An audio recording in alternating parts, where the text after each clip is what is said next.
Morning. Are you Ben? I am. I'm Selina. You the Zoom person today? Yes. Okay. And I brought my laptop because I thought, oh no, I didn't know this to bring it. So I'm glad I got it.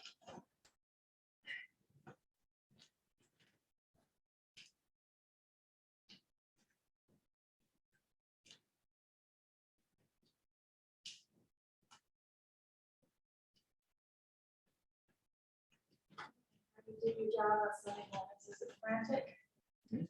Can be frantic. I told Gerald I could do class as long as I wasn't charged the computer. Business class wouldn't happen.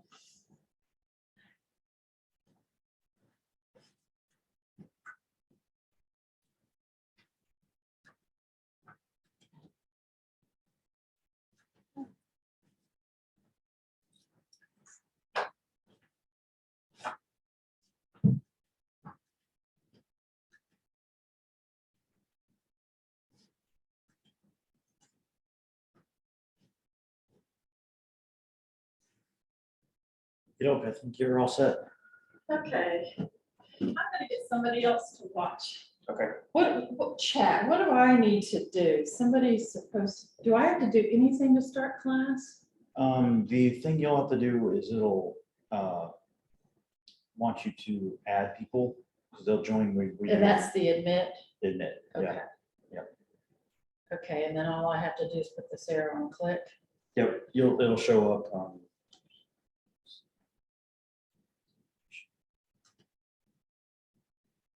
I think Robert might be here today, which was not good, which I thought he could.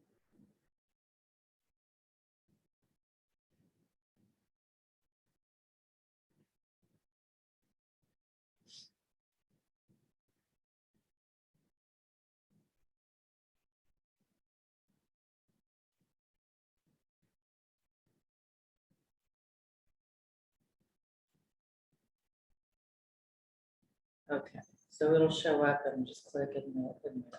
Yep. So. Okay. Like that if you want. But you can. Yeah, Okay, so is this recording? Yep. Like is it recorded now? Yep. So I just started the meeting. So You that- did, okay, So everything was ready for you. okay. So are we just gonna let it run, or do I start the Nope, you meeting don't. at class? We're just Let her out. go. Yeah. Okay, does this get posted anywhere so that I don't- somebody who misses class? I can don't know see what she it, does or- with it afterwards. Okay. At the end of class, if Robert's not here, to make sure, is anything? All you do is in the meeting.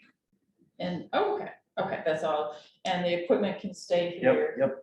I take care of that. Oh, well, I thought I was gonna have to learn some critically different things, and nothing with the owl.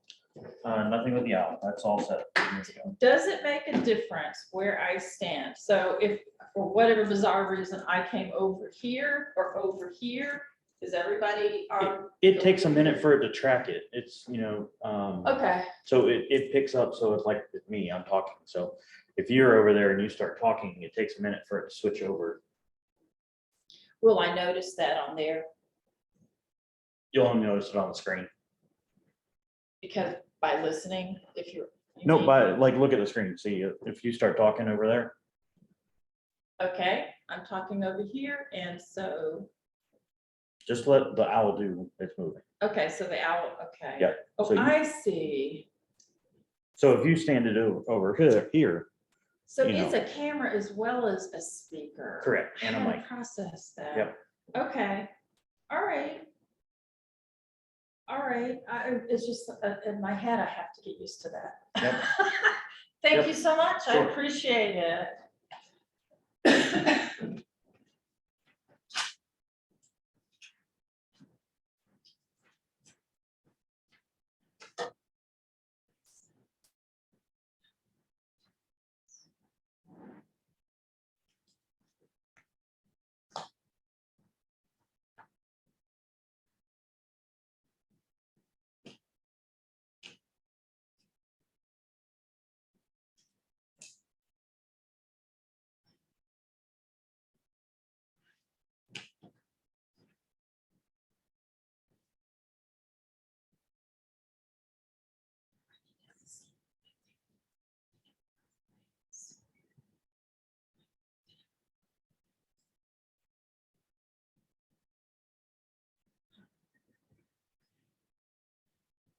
talking.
Good morning. Hi, thank you. Same to you. Exciting day.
I don't know if we have met before, Selena. No, we have not met. Okay. Are you members here? No, we're new. Oh, okay. I'm Jan. My Nice to husband meet Andy. you. Whoops. Nice to meet you. So you're just trying out the Sunday school classes? Well, yeah, we've never been to Sunday school here before. We Okay. come to worship, but Well, we've never come to Sunday school. Okay. Oh, well, I am a substitute, so we'll see. All right. I love your dress, by the way. Thank you. Admiring. That's quite all right. That's okay. It's a positive note. isn't That it? is positive. Anyway, So where are you from? You. we actually have an apartment here in Okay. Charlotte, so down off of Providence, by Providence and Fairview. Yeah. Okay. Well, that's great. Yeah, so we're just trying out Charlotte. Well, good. Well, so you're just visiting still.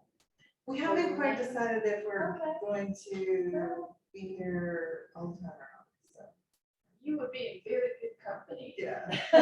Here, we have longtime members, generational. We have people who are here every Sunday. We have people who travel for their jobs and are part here, part there. Yeah. You will find that you will fit in with this sort of moving mix. That's really good to know. Yes. Like, we started watching the service. Yeah. During the pandemic, and I'm sure with a lot of other people. Yes, the pandemic has taught all of us something important about virtual worship. Yeah, I mean, it's pretty impressive, yeah. Yeah. That you can, I mean, we felt like it was very worshipful, you know, even in your living room, so. Well, that is, Anyway, but it's actually kind of cool to be in person. finally, yes, we have learned many things in the last 2 years, and I hope that we will take those lessons learned into the future. Yes. How to do things in an improved way. Yeah. Not everybody wants to say new, but one of the things, I graduated from seminary, I went back to school last year, and so my last year was during the pandemic when I did my internship. And so we would meet with the professor virtually every Saturday. And one of the fascinating things that nobody anticipated was people had Sunday school on Zoom, Yeah. across churches, Yes. across denominations, and without exception, every single church where a student was had tripled attendance for Sunday school Mhm. and Bible study. And there's a message there. There is a message there, There is yeah. a real message. So I hope that. So I think distance learning works, in so many Yes. ways. And So where are you still in seminary or? did you- no, I graduated, thank goodness. Yay. It was a part-time Saturday program. So where did you go? So- Union Presbyterian Seminary, sure. Richmond, has Charlotte. Oh, I didn't know program. that. It's Charlotte. on a Saturday, so that's what I did. I'm a retired Presbyterian pastor. Oh, are So, you? Wait, yeah. where were you? I was most recently at Morganton, First Pres Morganton, North Carolina, so. Okay. But I did the majority of my work in Charlotte, Chattanooga. So, Yeah. yeah, I was a hospital chaplain. Yeah. Well, welcome to So, Charlotte. Yeah, so, so we're just trying to see what's next. I retired, so in the middle of the pandemic. Oh, so you're in good company with that one. as Yeah, well. exactly. So, Yeah. just as we were getting everything on Zoom, it's just like, it was Yeah. wild, yeah. I mean, to do confirmation class on Zoom, no, that was wild, anyway. The kids knew more than I did when we started out on how to do the technology. We all need to, as a society, appreciate that the adolescents in our world suddenly became our technology slaves because we couldn't do it. Right. Right, at least my age, I mean, I'm planning my retirement now, so, we really need to acknowledge them, and I wish there was a way we could honor them, that they felt appreciated as opposed to a token thing. And then use it to integrate Yeah. them, not because they're our slaves, because Yeah. they're valued. Well, they had me going at first with this one guy, the first day that we went on Zoom, and the pandemic hit. when he logged on, like the background was the church, you know, like he was Yeah, outside yeah. the church. And I'm like, Nathan, where are you? And he goes, I'm at the church, where are you? You know, kind of like that. And then I'm like, you know, we aren't going into the, I mean, it was hilarious. Yeah. So then he changed it to like the tropics, and then it was the beach, Yeah. and then, I mean, he just had me going, it was hilarious. I'm like, Yeah. I didn't know idea you could even do that, you know, so they just made me laugh. We had a, Anyhow. hey, good morning. So at the end of one of the semesters, the internship, we all had to do a PowerPoint presentation about our internship. And the instructions were PowerPoint, use photographs, use script, you know, do it nice. I had never been taught how to use PowerPoint.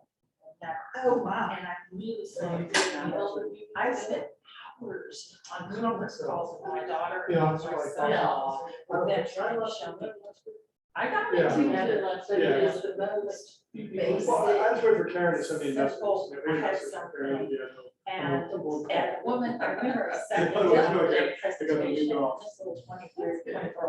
I mean, it was beautiful. She had beautiful score in the background and fade in and fade out. And then here I am, block quotes. Yeah. And I just said, you know, one of the things we learned is how important. I Oh, said, you're That's the first stuff, This is yeah. kind of like it is. Sarah Because everyone got was back tremendous through presentation. Illinois.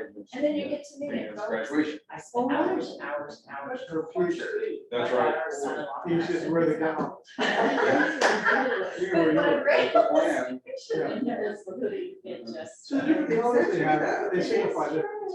And So it's, we'll it's see. humbling. Yeah. At least that it was for me. Most So what we're doing here. of this is the a back of the class, hoods people have people are, calling in. are, Oh, are okay. And so I deep blue, set up, almost it's that actually blue, running, and the that owl is will follow Dr. me. Philosophy. Oh, Dr. great. Education. Yeah, pretty cool. But, If I keep on talking over but here, there it are a should lot of eventually exceptions, and then the twist ropes it themselves now. can be any color. Yeah. that should So be, if in class, see, there we go. There you go. Oh, that's awesome. So And they you're can, they can speaking, pick up all kinds so of. you should be My- sitting my right hood here, was so if I very- ask a question and very stop good. talking, So this somebody is out very- here speaks a well, question, all and is I'll purple. try and pick them up. What does happen Great is technology. the inside of the hood. So we yeah, have some it's always regular school members colors, who always are school on colors. that, or Okay.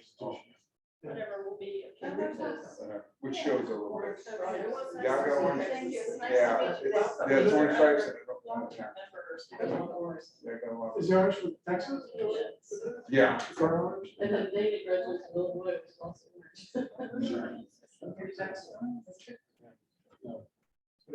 Hey, Lauren. Pharmacies, olive. Give it another- This is also. I've been told like 10:02 or 3 Oh, because okay. of the Get different schools. online, but I don't. Like four. But you know, today's a funny day, it's Mother's Day, I don't know. Was it cool? Wondering if- Yeah, Yeah. there you go, see about attendance, yes. So I forgot your names already, Jan. Jan, Maybe Scott. Andy. Okay. okay. They're 3 feet long.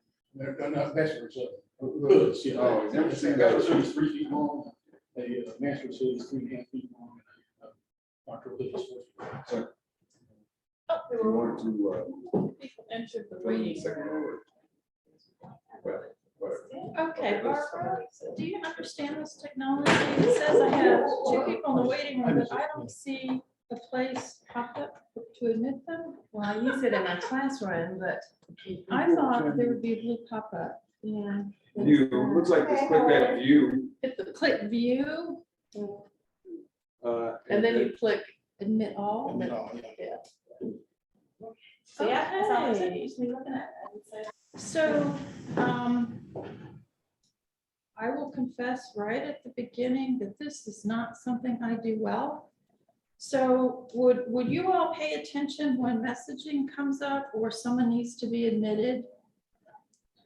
And so that I don't, ignore somebody all of class. I would hate to do that. So, I guess you just actually have to click something to admit, they can't just automatically. No. No, no, Because so, we don't want strangers. I will. I will apologize in advance for my lack of technology skills and we'll try to make up for it. So I was told to start class at 10:02. It's 10:02. So it's time. I am standing in for Robert today, which we'll see what you think about that. I had offered, just so you know, why am I teaching today and why am I teaching on Ruth? When we started the year, we were going through the disciple, the overview of the books of the Old Testament. I realized the book of Ruth was completely ignored. And so I thought, well, that would be great. Let me offer to do Ruth because it won't interrupt whatever Robert's flow is with the course since the curriculum just ignored the book. But I got to thinking about it. It actually plays why I wanted to talk about this book. Why would the book of Ruth be ignored? And so we're going to explore that a little bit today. And just a little explanation. I'm teaching Ruth in 2 lessons this week and next week.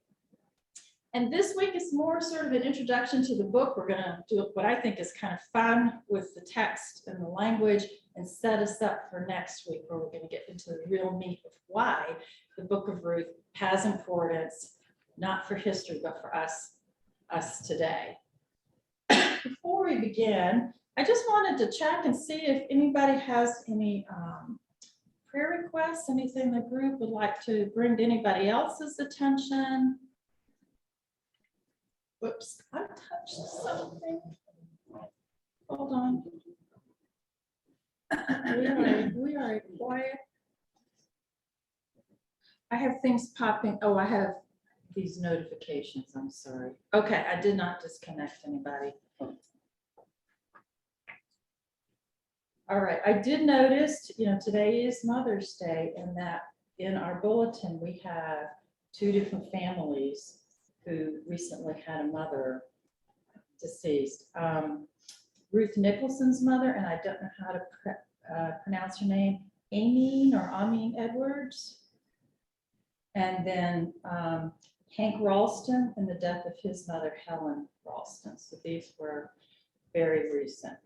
So let's just take a short moment of prayer before we begin class. Gracious God, it is a pleasure and a privilege that we can come to you in prayer and that we can meet here in this place to study your word. And this morning and today we are focusing on mothers and this day that we specifically remember mothers. And we want to thank you for the good mothers that we have known, our own, others, our mothers in faith in the church. And it's fitting today that we're studying the book of Ruth and the life of Ruth and Naomi, 2 mothers of great faith. We're also aware of 2 members of our family who have lost their mothers. And so we pray for comfort for Ruth Nicholson and the death of her mother, Amin Edwards, and to Hank Ralston and the death of his mother, Helen Ralston. We pray that you bring them comfort and that you bring them joy as they remember their mothers today. In Jesus' name, amen. All right. The book of Ruth. It's a familiar story for many of us, and it has captured the imaginations of scholars throughout history. And it was fascinating to me when I started looking at this, the polar views of this book. There are those who think of it as just a little romantic novella, a little romantic fairy tale kind of a story. There are others, though, the contrasting view that is an important story about faith. And it was centuries of debate in the ancient Hebrew community before it was determined that it would be actually added to the Hebrew canon. It is with a grouping of books that are considered liturgical books, like the Book of Esther is one of those books, Jonah is another, and there is a holiday, I guess you would call it, Shavuot, in Hebrew life, in the Jewish life, where they read the entire book of Ruth. And celebrate her life, and it actually occurs on the day we know as Pentecost. So this is an interesting book. We're going to get more into some things. One of the keys for reading this book is to think about relationships and focus on key relationships in the story. All right, so what I'm going to do, this may seem, I got my papers out of order, I think. What I'm going to do is read it. We're going to focus on the first chapter today. I'm going to read through the first couple of verses, and then we're going to talk about it, verses 1 through 3. And I'm reading from the New Revised Standard Version. In the days when the judges ruled, there was a famine in the land, and a certain man of Bethlehem in Judah went to live in the country of Moab, he and his wife and 2 sons. The name of the man was Elimelech, and the name of his wife Naomi. And the names of his 2 sons were Mahlon and Chilion. They were Ephrathites from Bethlehem in Judah. They went into the country of Moab and remained there. But Elimelech, the husband of Naomi, died, and she was left with her 2 sons. Now, one of the interesting things I think about the book of Ruth, which is also fed into the controversy, is the style of language and the literary form in which it is written in ancient Hebrew. It is written as an ancient, in their language and style, as a novel.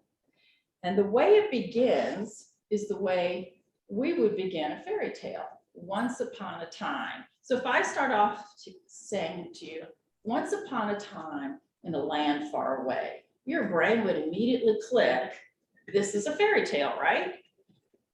Now, that's not an exact translation here, but the way the book of Ruth starts, the ancient Israelites would hear that, no, okay, now I'm going to be hearing a story. One of the things that keys us into this language, which is interesting, it is written before the time of the kings.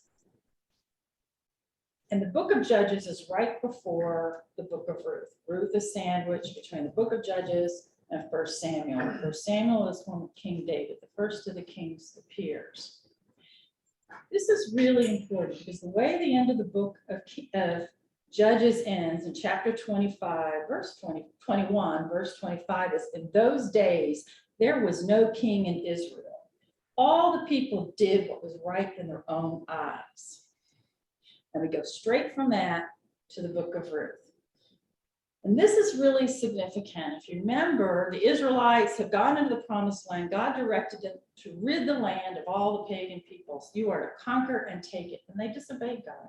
They did not kick out all the pagans. And so the Canaanites who stayed have continued to fight with the Israelites.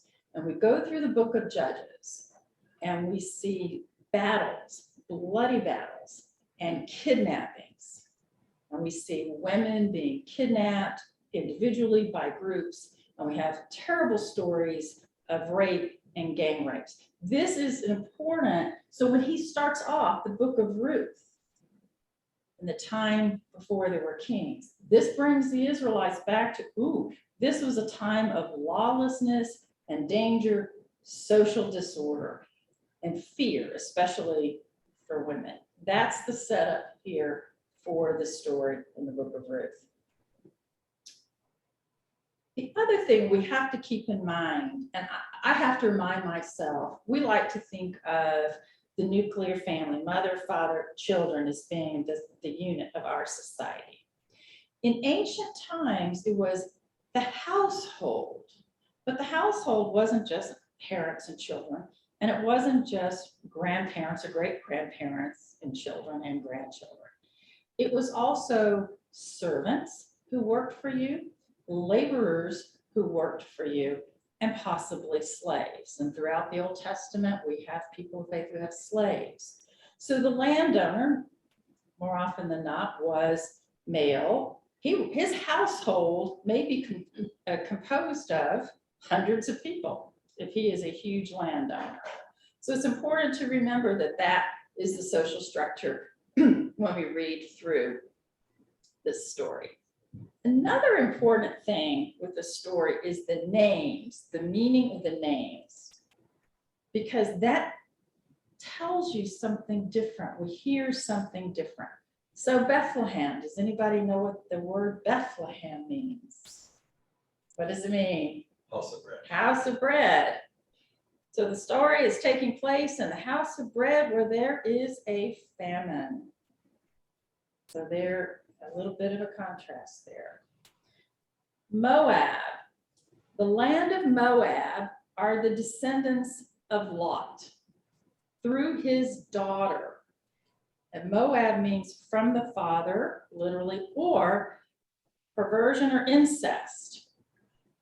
So there is stigma attached to Moabites, not only because they are not Hebrews, but they are descendants of incest.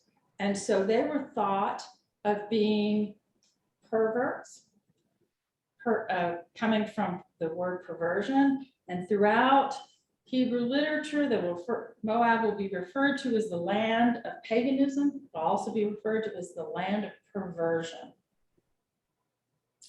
So there is a stigma attached to intermarriage, as we know with the Israelites, but intermarriage with a Moabite, wow, very much frowned upon. There is also tradition concerning Elimelech. The name Elimelech means my God is king. And my God is king took his family out of the house of bread, out of the promised land, to the land of paganism and perversion. He was a rich man. This is the rabbinic tradition, and he did not share with his neighbors. He abandoned his responsibility to his own people and took them to this land of paganism and perversion. And his early death and the death of his sons, ancient Hebrews see as punishment for doing that, for leaving the promised land and going to Moab. Other names that have meaning here. Naomi means sweetness. Their oldest son, Mahlon, his name means sickness. And their younger son, Chilion, his name means destruction or death. All right. So let me read the next. Any comments or questions about that? Okay. Let me just, Yeah. say, I'm following in the message, Peterson's, and he does begin at once upon a time. Ah, he stole my thunder. I'm sorry. That's okay. That's okay. All right, so I'm going to read verses 4 through 7. These, referring to Mahlon and Chilion, took Moabite wives. The name of the one was Orpah, and the name of the other Ruth. When they had lived there about 10 years, both Mahlon and Chilion also died, so that the woman was left with her 2 sons and her husband. Then she started to return with her daughters-in-law from the country of Moab, for she had heard in the country of Moab that the Lord had considered his people and given them food. So she set out from the place where she had been living, she and her 2 daughters-in-law, and they went on their way to go back to the land of Judah. So there's a theme of emptiness throughout this book. Naomi goes from being a wife to being a widow, from being a mother to being childless, and she loses her identity. Naomi has lost so much. She had so much in Israel, up in Bethlehem, and now she's lost everything. So let me take what I've just said and read a paraphrase, and I do mean a paraphrase. This is my paraphrase using the names, the meanings of the names and what I've just said. So once upon a time, in the days when the judges ruled, there was no king, and the people did what was right in their own eyes. It was a time of kidnapping, rape, and war, where women were not safe. There was a famine in the land. So a man from the town, House of Bread in Judah, which is in the promised land, together with his wife and 2 sons, went to live for a while in the country of Moab, a place of perversion and paganism. The man's name was My God is King. His wife's name was Sweetness, and the names of his 2 sons were Sickness and Death. They were members of the tribe of Ephraim, of God's covenant people, from the house of bread in the promised land. And they went to the place of perversion and paganism and lived there. Now my goddess king, Sweetness's husband, died, and she was left with her 2 sons. They married women of the land of perversion and paganism. One named Turns Her Back, and the other named Willingness. After they had lived there about 10 years, both sickness and death also died, and Sweetness was left without her 2 sons and her husband. When Sweetness heard in the land of perversion and paganism that the Lord had come to the aid of his people by providing food for them, she and her daughters-in-law prepared to travel to the house of bread in the promised land. With her 2 daughters-in-law, women of the land of perversion and paganism, she left the place where she had been living and set out on the road that would take them to the promised land, the home of God's covenant people, the Israelites. So that's more of the way an ancient Israelite would hear the story. So does anything in particular pop out at you? Kind of a changed perspective? Those names, the names of their names. Mhm. It's extremely interesting. It begins to sound like an allegory. More than a story. So, Yes. So when you hear it that way, it makes more sense. Is this historical narrative, or is this just a romantic tale? So part of the reason why there was question whether this should be in the canon, be considered scripture, is the literary style. And when we finish next week, you'll each have your own opinion, and then I'm going to ask, does it matter? Which is a totally different question to consider. Well, is there any historical, foundation for this family? Yes, Ruth, they're in the lineage of David. Yeah. So that's one theory as to why it should be in scripture, considered scripture, is because it puts them in the lineage. Yeah. So my reaction to hearing those names was just that how much of an abomination, I'll use that word, that these daughters-in-laws would seem to the Israelites coming back after all this perversion. That's right. It's very important. And it's important in this story for us to put our minds back in ancient times and understand,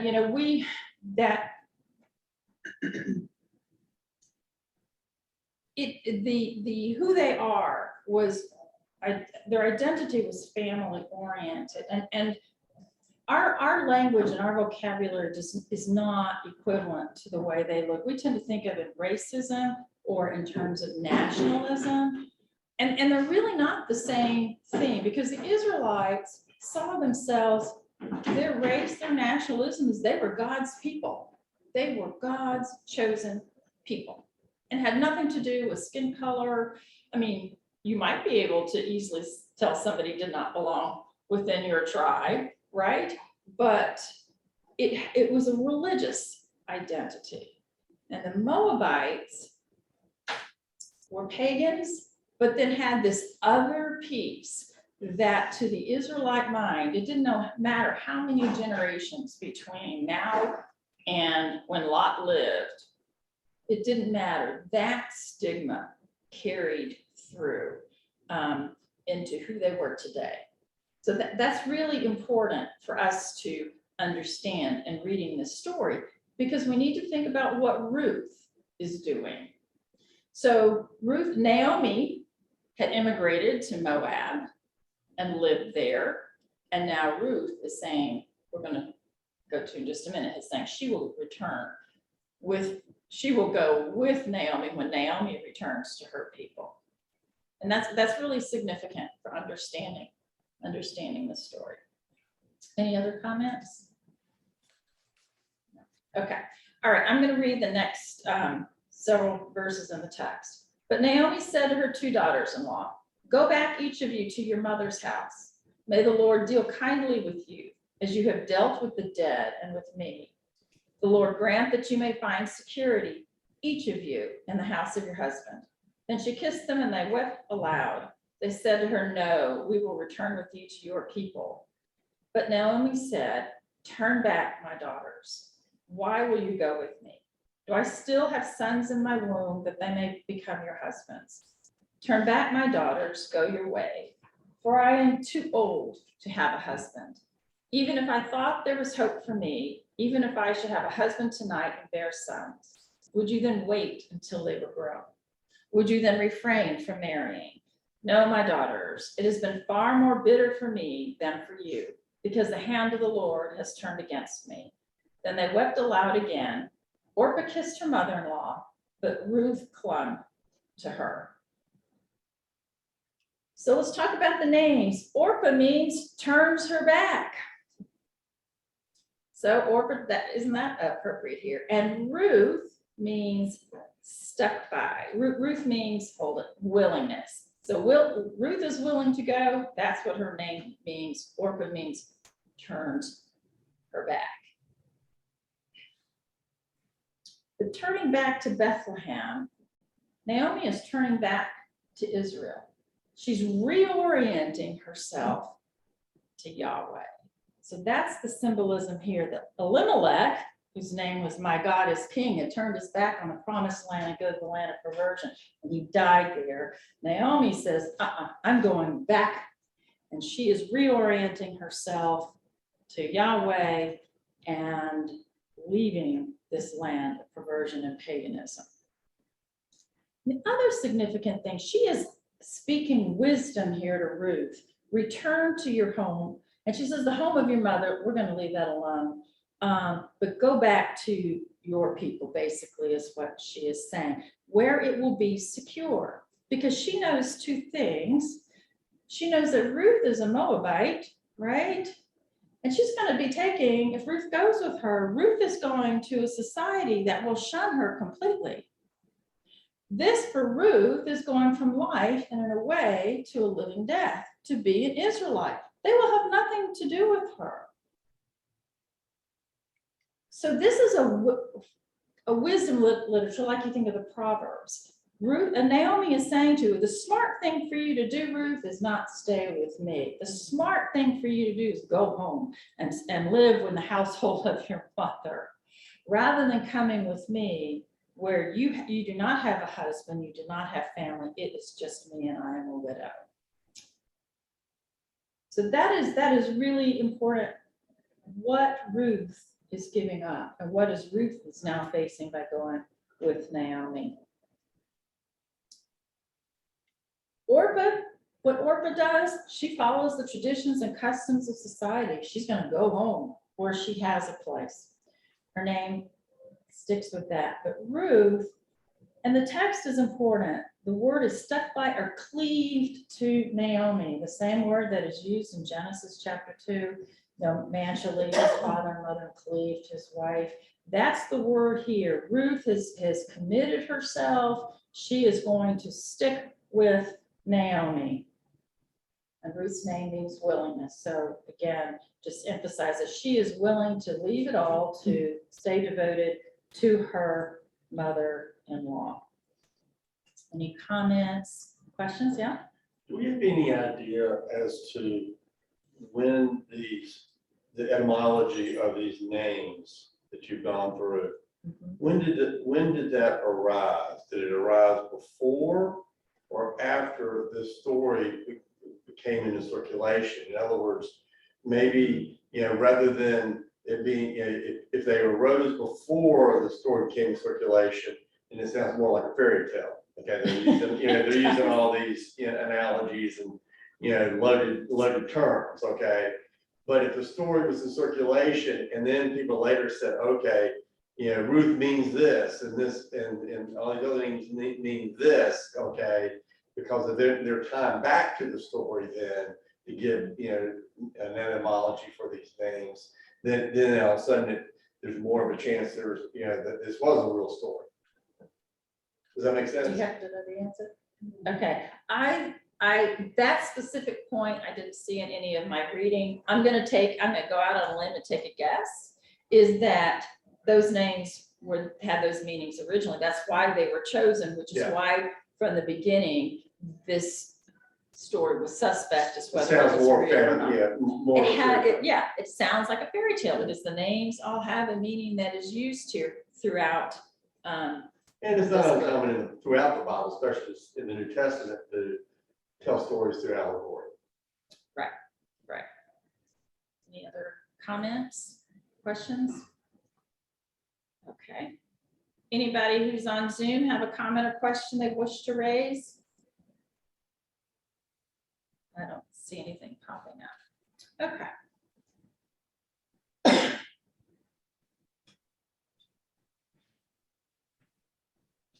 All right, I'm going to read the next 3 verses, starting at 15. So she said, see, your sister-in-law has gone back to her people and to her gods. Return after your sister-in-law. But Ruth said, do not press me to leave you or to turn back from you. Where you go, I will go. Where you lodge, I will lodge. Your people shall be my people, and your God my God. Where you die, I will die. There will I be buried. May the Lord do thus and so to me, and more as well, if even death parts me from you. When Naomi said that, she was determined to go with her, and she said no more to her. All right. Where have you heard a piece of this read or said commonly? Weddings. Weddings. Okay, that is so inappropriate and not at all what this text is. That line, where you go, I will go. Your people will be my people. This is a religious confession because what she is saying, I will no longer follow my pagan gods. I will no longer practice the religion of my family, of my childhood. I am now committing myself to be a follower of Yahweh. I am committing myself to live in Israel. Will be shunned, but your people will be my people. This is a religious confession. And I'm kind of belaboring that because this is an example. We have to be very careful about taking language out of context. And if I think about it, because I thought about this a lot this weekend, it diminishes what Ruth is doing here. It's really important, I think, when we read this story to understand who Ruth is and what Ruth is doing. She is leaving everything. It's like she's walking out naked and going to Israel with nothing. She has no identity when she arrives in Israel. Her identity is something to be shunned, to be criticized, to be even hated, depending on the person, someone who cannot expect to be treated, to be acknowledged that they exist if you stand in front of them. That's really important to understanding the story. And I find that important because I've never experienced that in life, right? I've experienced where people ignored me. I didn't like it, but I knew if I turned my back and went to the other side of the room, I could find somebody to have a conversation with me. I've never had an instance where I did not exist in a room full of people where I knew that I would not be allowed to sit and eat with them.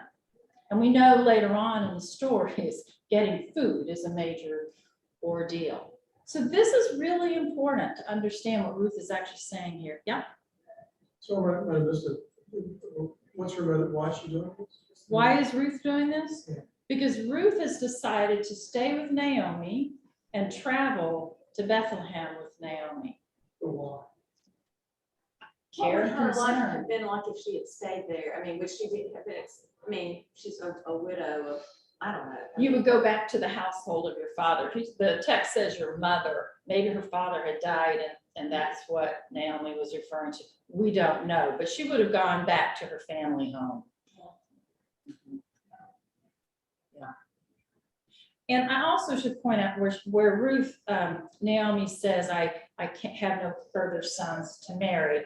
That's referring to Levirate or levirate marriage, where the son dies, the husband dies, the woman would be out, would marry the next son in line, and so sons would have multiple wives. It's a way of their providing that for their support. It was their system of social support.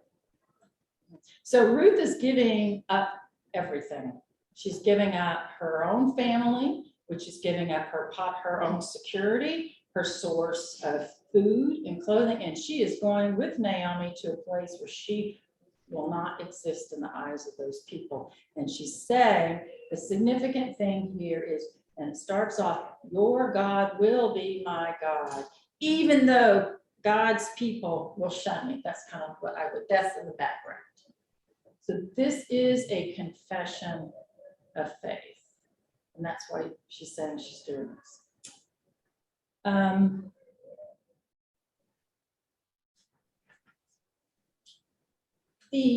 One of the texts that I read this also described this as words of rebellion.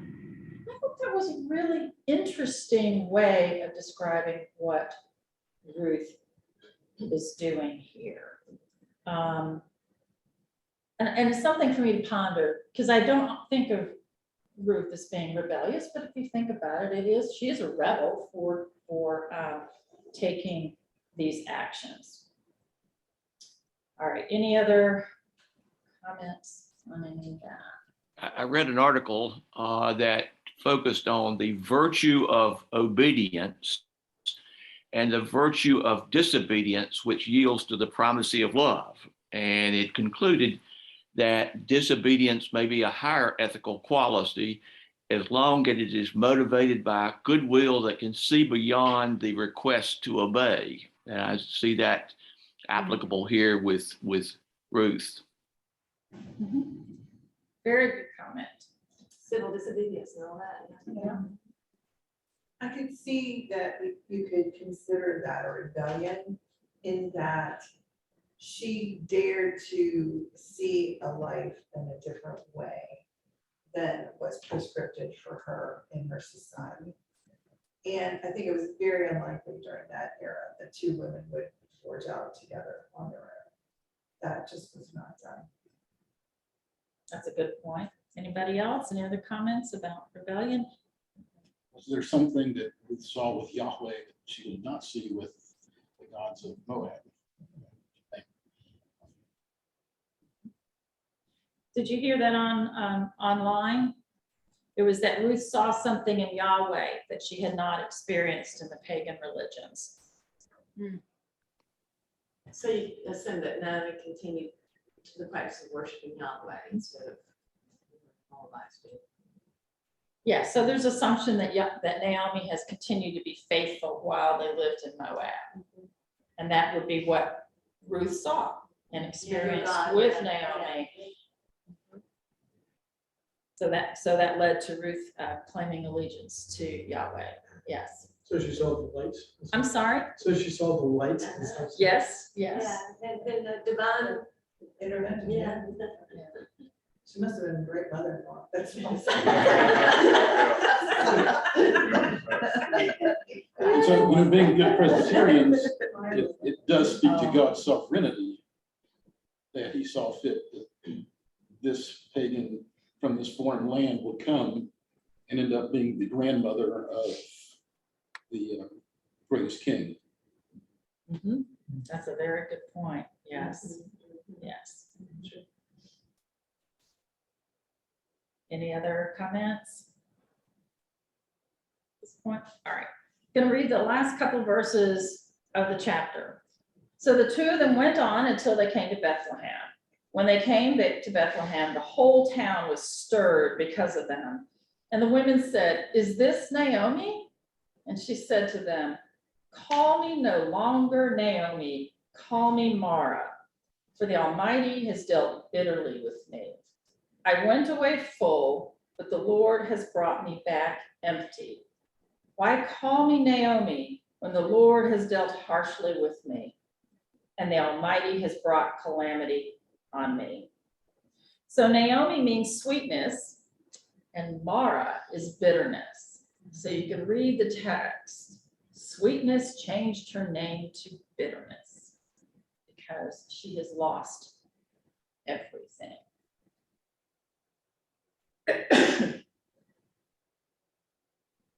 And then the very last verse. So Naomi returned together with Ruth the Moabite, her daughter-in-law, who came back with her from the country of Moab.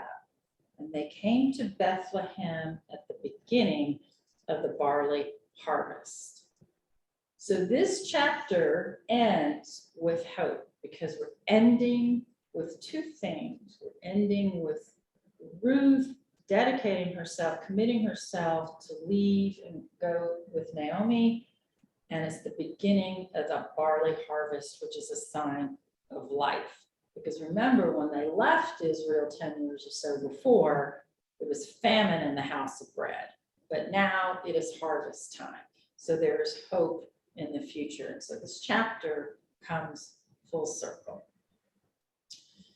All right.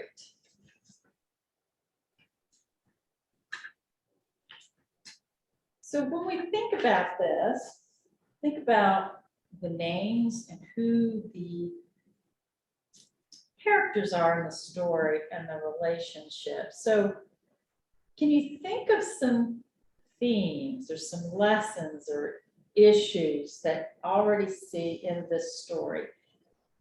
This story has intrigued scholars. It was fascinating to me to find some themes that scholars have written about. You mentioned one earlier.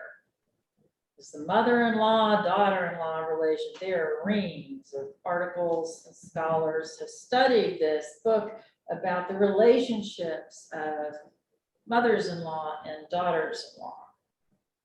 What about some others?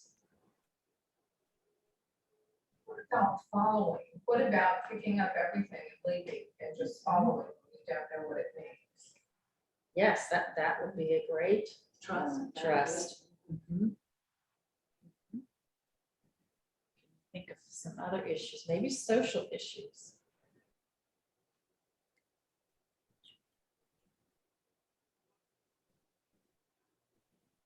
That individual relationships can overcome societal or racial issues or what have you. Yes, there's a lot of racism, ethnicity issues, tensions in this story.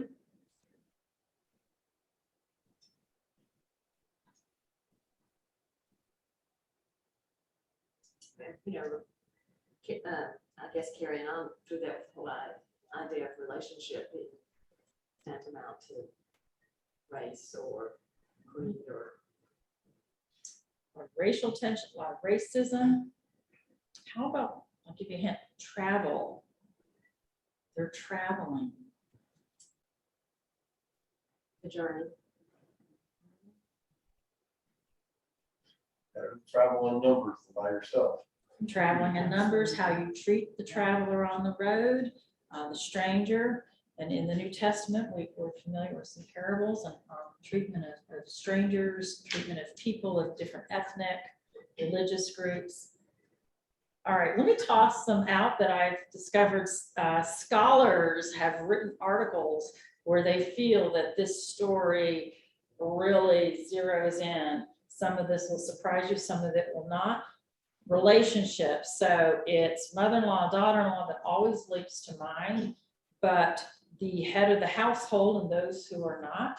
There are religious prejudices between the pagan religion of the Moabites and the followers of Yahweh. There are tensions of wealth and poverty going back and forth throughout this story. The relationship of those who have and have not, and what we just touched on here, why one of the reasons Elimelech and the rabbinic tradition is heavily criticized because he was a wealthy man. It doesn't say that in this text, but that's the tradition. And he did not, rather than help his neighbor, he left. That's an important point. But wealth and poverty throughout this immigration is a topic that, and migrant workers in our recent decades of history, scholars have looked at this story for lessons on how to deal with immigrants, how we should relate and not relate to immigrants, and move those principles into our modern context, migrant workers. This one surprised me, and this one we will touch on next week, but I don't want to follow the rabbit down the hole. Let me just say this now with Boaz, but sex trafficking.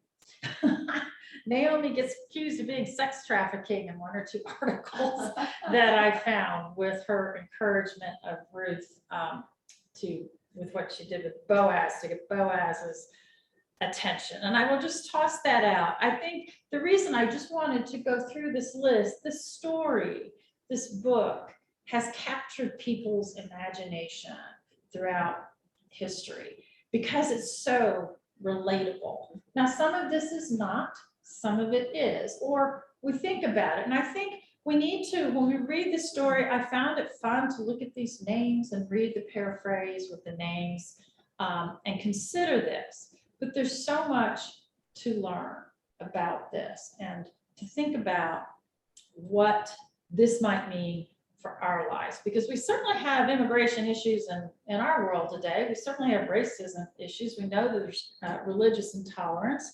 We know there's sex trafficking going on, whether you think that's in this story or not, I think. But I think this story is good because I may not relate to every single relationship issue here, but boy, there's going to be at least one, or I can think, that is not the way two people should move around each other in this world. And there's a great deal for us to think about for personal growth.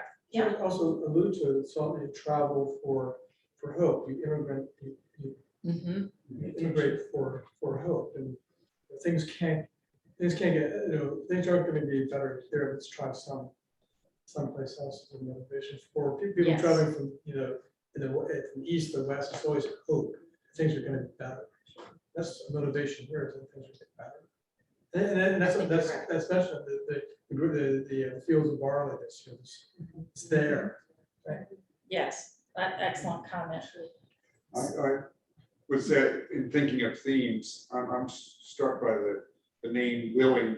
Willingness. And my thought of that is that this is a whole story about God can always use a willing spirit in his service, even if society and nobody thinks it's right. Yes, absolutely.